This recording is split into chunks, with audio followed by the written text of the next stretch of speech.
afternoon, and welcome to Invested in Wellness. I'm Jessie, Sarafian, and welcome to part one of our Refresh, Restore, and Cleanse for Summer series. I'm super excited for today's show.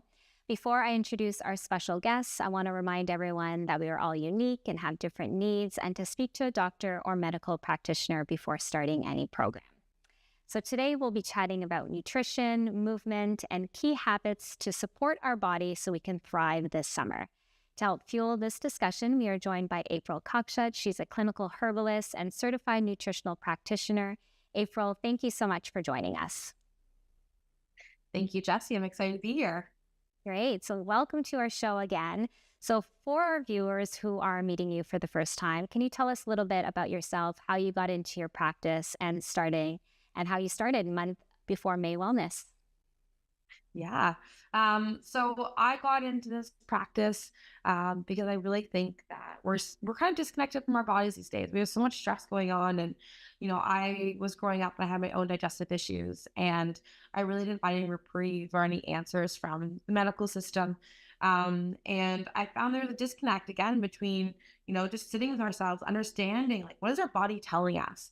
And I do find that if we take the time to really sit with our bodies, we can really understand, key symptoms that our body needs us to focus on. So I really work with clients to, become present once again with our bodies, listen to them, and support our healing through natural mechanisms, whether that be mindfulness, nutrition, herbalism, supplementation, and so much more. Great. I think that's wonderful. So for our viewers, if you have any questions for April throughout this show, just type it in the Q&A box at the bottom of your screen, and we'll be sure to get your questions to April, and we'll get them addressed on the next show. So today we're talking about how we can support our body so we can thrive this summer. So we all see on social media, it's all about prepping for that summer body, but we all know it is a lot more than that, and this looks very different for everybody. So can you explain this? Yeah, for sure. I know there's this huge, this like I should detox for summer. Summer's coming up. I should look good at my things. I should lose weight. And I really am working with clients, this year to remove that shoulds. Listen to your body. What does your body need this summer?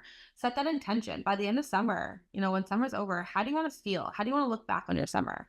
Do you want to feel happy? Do you want to feel, do you want to feel energized? Do you want to feel excited for fall, right? And I think that's a really good way of looking at it, so that you can understand, in the present right now, what do I need to do now to fulfill that intention, to fulfill, that need. Yeah.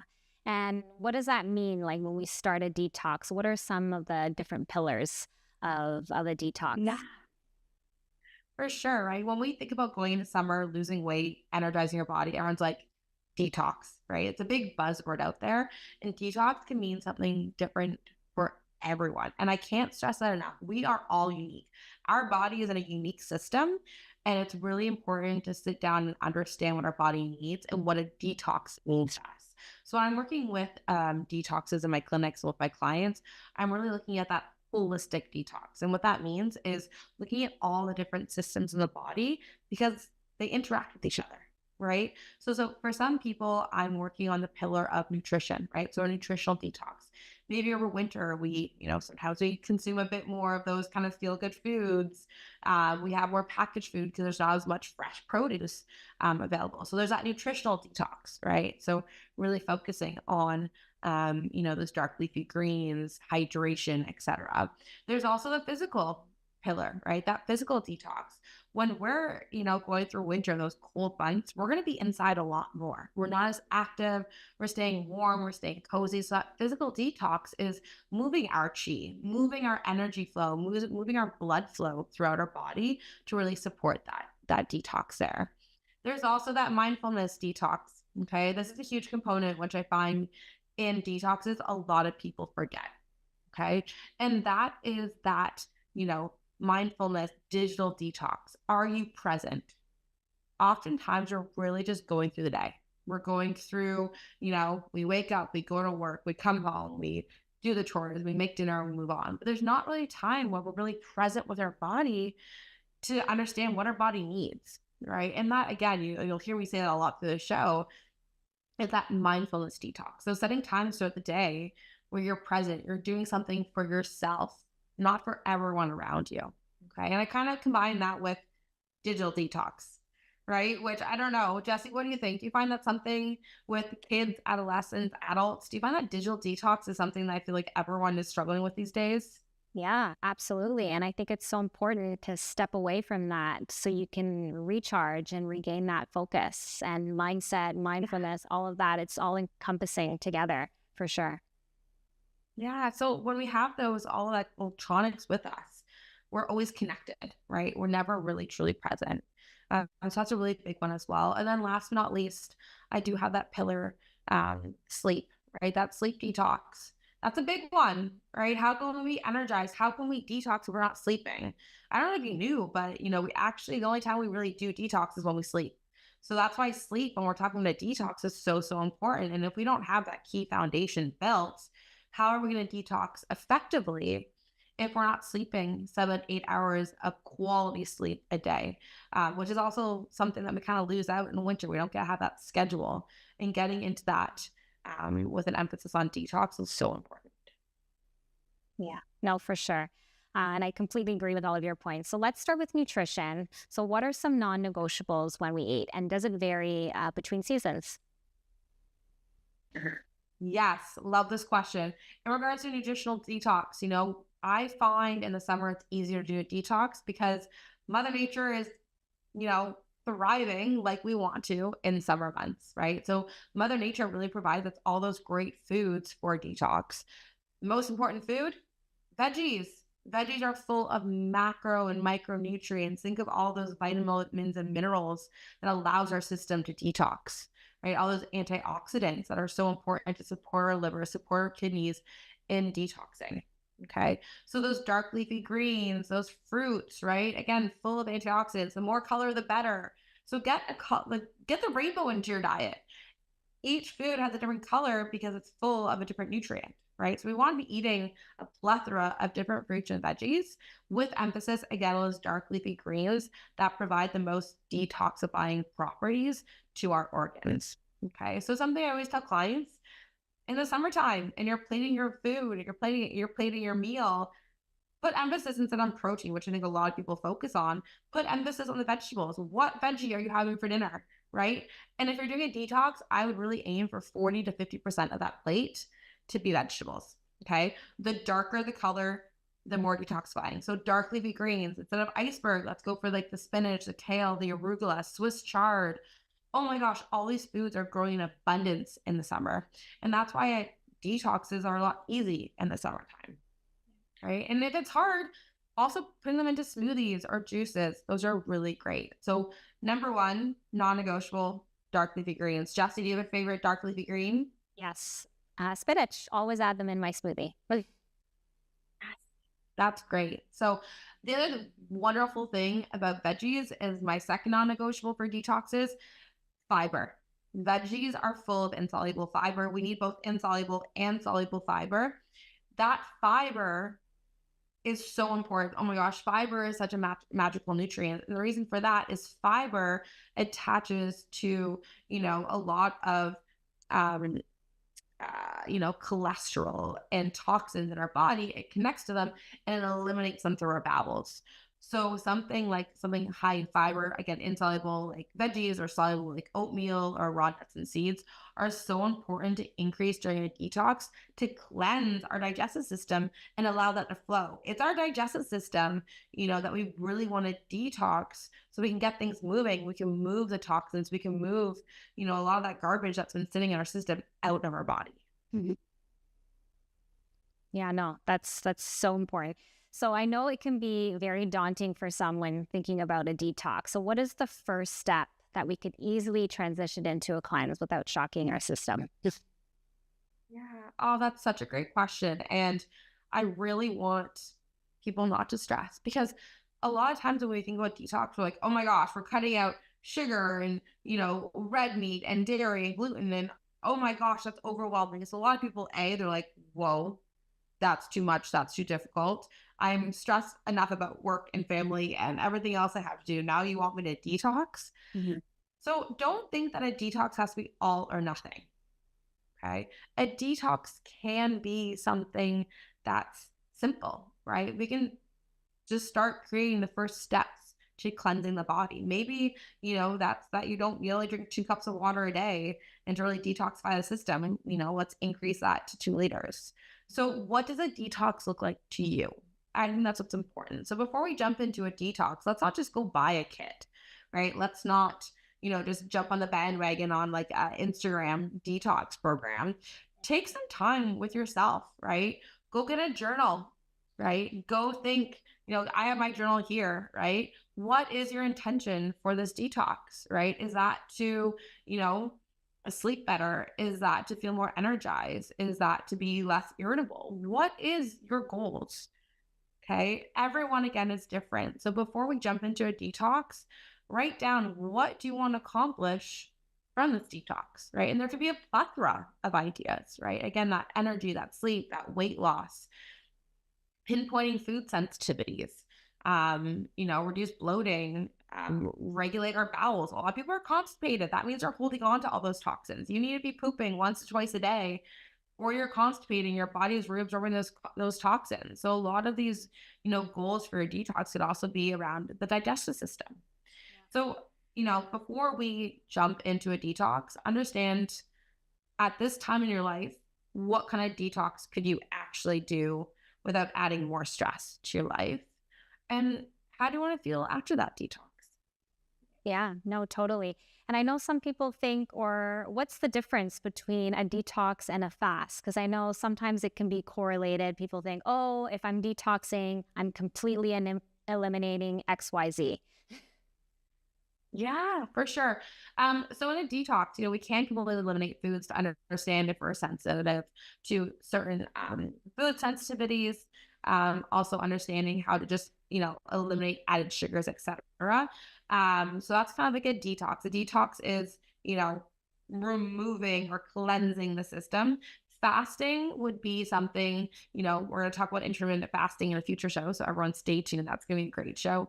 But in regards to fasting is we go periods of time without eating. So we're not consuming any calories. All we're really consuming is water or herbal teas. So a detox, we don't have to fast, but, I would recommend having fewer snacks throughout the day and allowing our body to fast in smaller increments of times before meals.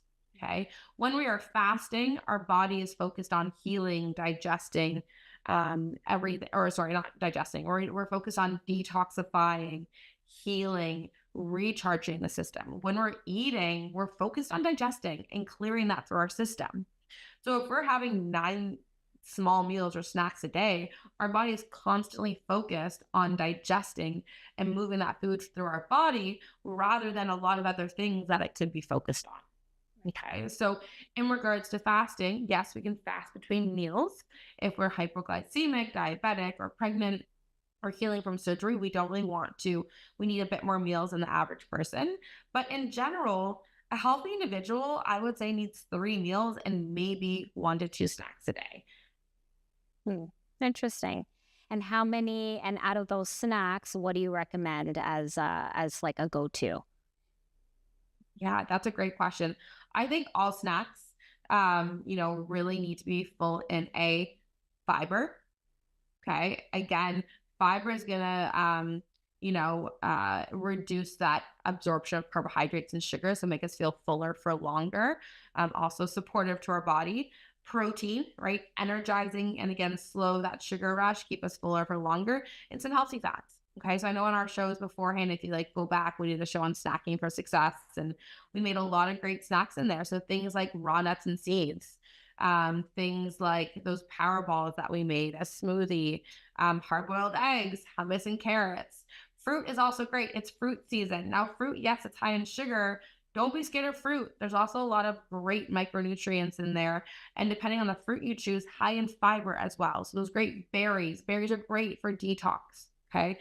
Think those blackberries, blueberries, raspberries. Okay. Make sure we wash them or buy the organic. They're really high in fiber, antioxidants. Another thing, apples, apricots, super high in fiber. Okay. Even more, if you're worried about that blood sugar rush, add a handful of almonds or raw nuts with that fruit So again, we get that protein and some of those healthy fats to slow that influx of sugar. That's awesome. And very, very good. I know we made some great snacks, so we'll be sure to list that and post the replay for Snacking for Success. That was a great show. So now on to movement. I know, when the weather is nice, I always encourage everyone to take your workouts outdoors, go for a walk, go for a run. I know here in Toronto, we're experiencing a heat wave, so maybe not to go for a run for too long outside. But what are some key movements that you would recommend for all body types? Yeah. Oh my goodness. Movement is so important. When we're sitting, we have all these 90-degree angles and we have a lot of stagnancy, right? So our blood flow is stagnant, our energy is stagnant. So I think it's so important to move, especially in the morning, right? When you wake up, do you ever feel kind of like stiff and like, oh, like after a night's sleep? Yeah. And have you ever noticed when you pee for the first time in the morning, do you ever, it's smellier or it's darker yellow? Yeah, right. That's our body detoxifying, right? So we let go out a lot of toxins while we're sleeping, like I had said beforehand. So one of the best things we can do for our body is get into a regular, consistent pattern of morning movement. Okay. Nowadays, a lot of us work from home. A lot of us are rolling from our bed to our desk. That's not a lot of movement, and our body's not really detoxifying. So a really important thing to do in the morning is setting at least 5 minutes. Okay. If you can do a half an hour, even better, and doing movement that feels good for you. We're all at different levels of activity, right? So if you're not doing any activity right now, maybe that's, standing by your window and doing a couple of sunset salutations or downward dogs and just kind of moving the body, allowing the blood flow to just move just a bit, right? Maybe that's going outside for a half hour walk and doing that commute to work that we used to do. Yeah. Right? Maybe that's going for a run or going to the gym. We're all different, but starting with a consistent morning routine, I would say, is the most important part. So, Jessie, do you do a morning routine? Do you do a morning movement? Yeah. Sun salutation, 5 minutes. I try to get that in first thing, and a morning walk. I take my son to school in the morning, and that's really like the highlight of and a great start to my day is going for that morning walk. Yeah. And look at that. You have movement, right? So you have your movement pillar. You also have a lot of mindfulness pillar, being present with your son, having that quality time. That is so important, which I'm also a psychotherapist and I work a lot with families and having that presence, right? Having that presence with your child and doing something like that and having that social connection in the morning is also such a great thing for our, emotional health and mindfulness detox. So that's really lovely. Yeah, absolutely. And speaking about, the morning routine, morning movements, what are some other key habits that support our body so we can thrive this summer? Yeah, I think a big thing that we didn't touch upon in regards to detox is hydration. Hydration, right? Water really allows our body to detox, right? It clears a lot of, toxins and garbage through our urine. It cleanses the kidneys. It cleanses our whole body. Our body's made up of 70% water, right? So we really have to cleanse it with water, cleanse our blood, right? It's so important. And that's going to help support that blood flow, getting those toxins out of our body. Jessie, do you know how much water you drink a day? I should know. I try to drink at least 2 to 3 of this. I don't know. I think this is a liter. We're just under. Okay. Yeah. Right. And that's the thing. A lot of people aren't aware of how much water they actually drink. Yeah. Right. So step number one, just do 1 day of recording, right? Drink normally and understand how much water do you actually drink. So that's a really good first step. So if there's nothing else you take from this session and you want to start your detox, hydrate your body, right? The best thing to do as soon as you wake up in the morning, have a cup of water. Even better for detox, squeeze a bit of lemon in there. That's going to help, cleanse that liver, cleanse the system. So important. If you're drinking 2 cups of water, challenge yourself, drink 4, right? So I think a key habit here is hydration, especially in the summer when we're experiencing heat waves. If we're going to add in more movement, we got to really increase that water. And when I'm talking about water in regards to flat, still water, not carbonated, not coffee, not black tea. Herbal tea is okay. That's also hydrating. But even carbonated water, there's a bit of acidity to that. So it's not going to count. So making sure we get those 2 liters of water in daily is really important, and making sure we sip it, right? If I take, a liter of water and I dump it on my plant, where's all the water going to go? It's going to drain right out, right? So it's really important that when we're drinking water, we're actually sipping consistently throughout the day to stay hydrated and to support that detoxification. Amazing. Okay, so that's habit number 1. Habit number 2, that morning movement. Jessie, when you're saying you start your day with, those sunset salutations and a walk, oh my goodness, that is absolutely beautiful. Do something for you. When we're moving, I'm really hoping at least that we're disconnected from our phones, from our computers.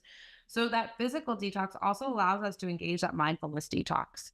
I think that's really important. And something that I would really highly recommend. Our systems wake up in the morning. We don't want to shock them with stress or, that high cortisol, high output.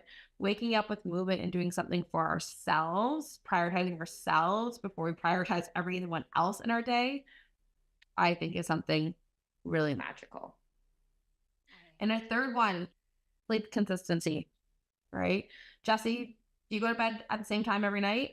I try to. Yeah, I try to go around between 10 and 11. Yeah. Our body loves consistency, right? It's really supportive to all of our systems in our body. And supporting a good sleep consistency over the summer months is really going to allow our body the time to detox and recharge. Again, sleep is when we heal. Sleep is when we detox. So if we're not sleeping, that detox is not going to be as effective as if we were sleeping consistent, 7 to 8 hours. So I would report that. Of course, it's summer. We're going to be going out. But I always kind of urge my clients kind of Sunday to Thursday, be consistent. And then Friday, Saturday, we're going to be going out. We're going to have fun and also understand we're humans, right? Sometimes we don't have to be super rigid. We can change our schedules, but be aware when our body is saying, hey, I'm feeling tired. I need more sleep. And go back to that sleep consistency. Fantastic. I love that. Well, thank you so much, April. This was such a great conversation.